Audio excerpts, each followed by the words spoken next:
മൂന്നാമത്തെ ലേണർ പെർമിറ്റിന് ശേഷം ലേണർ ഡ്രൈവർമാർ ഡ്രൈവിംഗ് ടെസ്റ്റ് എഴുതേണ്ടതുണ്ടോ? 7 വർഷത്തിന് ശേഷം ഡ്രൈവിംഗ് ടെസ്റ്റ് വിജയിക്കാത്ത ലേണർ ഡ്രൈവർമാർക്ക് വീണ്ടും റോഡിലിറങ്ങുന്നതിന് കൂടുതൽ ഡ്രൈവിംഗ് പാഠങ്ങൾ പഠിക്കേണ്ടി വരുമെന്ന് പുതിയ സർക്കാർ നിർദ്ദേശങ്ങൾ പറയുന്നു. റോഡ് സുരക്ഷയുടെ ഉത്തരവാദിത്തമുള്ള മന്ത്രി ഷോൺ കാണി കൂട്ടിച്ചേർത്തത് അടുത്ത മാസത്തോടെ നിയമത്തിൽ മാറ്റങ്ങൾ വരുത്തുവാൻ പദ്ധതിയിട്ടിട്ടുണ്ടെന്നാണ്. ഇത് പ്രകാരം ലേണർ ഡ്രൈവർമാർ അവരുടെ മൂന്നാമത്തെ ലേണർ പെർമിറ്റിന് ശേഷം ഡ്രൈവിംഗ് ടെസ്റ്റ് എഴുതേണ്ടതുണ്ട്.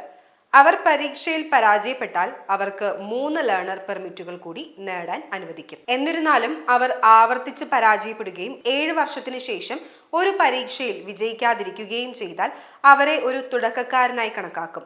കൂടാതെ ഒരു തിയറി ടെസ്റ്റ് പാസ്സാകുകയും 12 പാഠങ്ങൾ പഠിക്കുകയും ചെയ്താൽ മാത്രമേ അവർക്ക് വീണ്ടും പഠനത്തിലേക്ക് മടങ്ങാൻ കഴിയൂ. പഠനാനുമതിയുള്ളവർ 4 വർഷത്തേക്ക് പെർമിറ്റ് കൈവശം വെച്ചതിന് ശേഷം വീണ്ടും പുതുക്കുന്നതിന് മുമ്പ് ഡ്രൈവിംഗ് ടെസ്റ്റ് എഴുതണമെന്ന് നിഷ്കർഷിക്കാനാണ് ഉദ്ദേശിക്കുന്നത് എന്ന് ഗതാഗത വകുപ്പിന്റെ വക്താവ് കൂട്ടിച്ചേർത്തു. 7 വർഷത്തെ ലേണർ പെർമിറ്റ് കൈവശം വെച്ചതിന് ശേഷം പുതുക്കുന്നതിനുള്ള ഏതൊരു അപേക്ഷയും ഫസ്റ്റ് ലേണർ പെർമിറ്റ് അപേക്ഷയായി കണക്കാക്കാനും ഉദ്ദേശിക്കുന്നു. കൂടാതെ പഠിതാവ് തുടക്കം മുതൽ തന്നെ ലേണിംഗ് ടു ഡ്രൈവിംഗ് പ്രക്രിയ ആരംഭിക്കേണ്ടതുണ്ട്.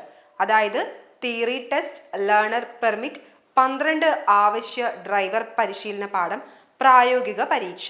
റോഡുകളിലെ സുരക്ഷയെക്കുറിച്ചാണ് ഇതെല്ലാം. ആളുകൾ നിയമപരമായി വാഹനങ്ങൾ റോഡുകളിൽ ഓടിക്കുന്നുണ്ടെന്ന് ഉറപ്പാക്കേണ്ടതുണ്ട്. റോഡുകളിലുള്ള എല്ലാവരും യോഗ്യതയുള്ള ഡ്രൈവർമാരാണെന്നും സുരക്ഷിതമായ രീതിയിൽ കാർ കൈകാര്യം ചെയ്യാനും പ്രവർത്തിപ്പിക്കുവാനും ഓടിക്കാനും ആവശ്യമായ കഴിവുകൾ അവർക്കുണ്ടെന്നും ഉറപ്പാക്കുക എന്നതാണ് ഇതിന്റെ ലക്ഷ്യം, മന്ത്രി ഷോൺ കാണി പറഞ്ഞു. മാറ്റങ്ങൾക്ക് നിയമനിർമ്മാണം ആവശ്യമില്ലെന്നും ഡെയിലിന്റെ അംഗീകാരം ആവശ്യമില്ലാത്ത ചട്ടങ്ങളായി നിയമത്തിൽ ഒപ്പുവെക്കാമെന്നും മന്ത്രി പറഞ്ഞു.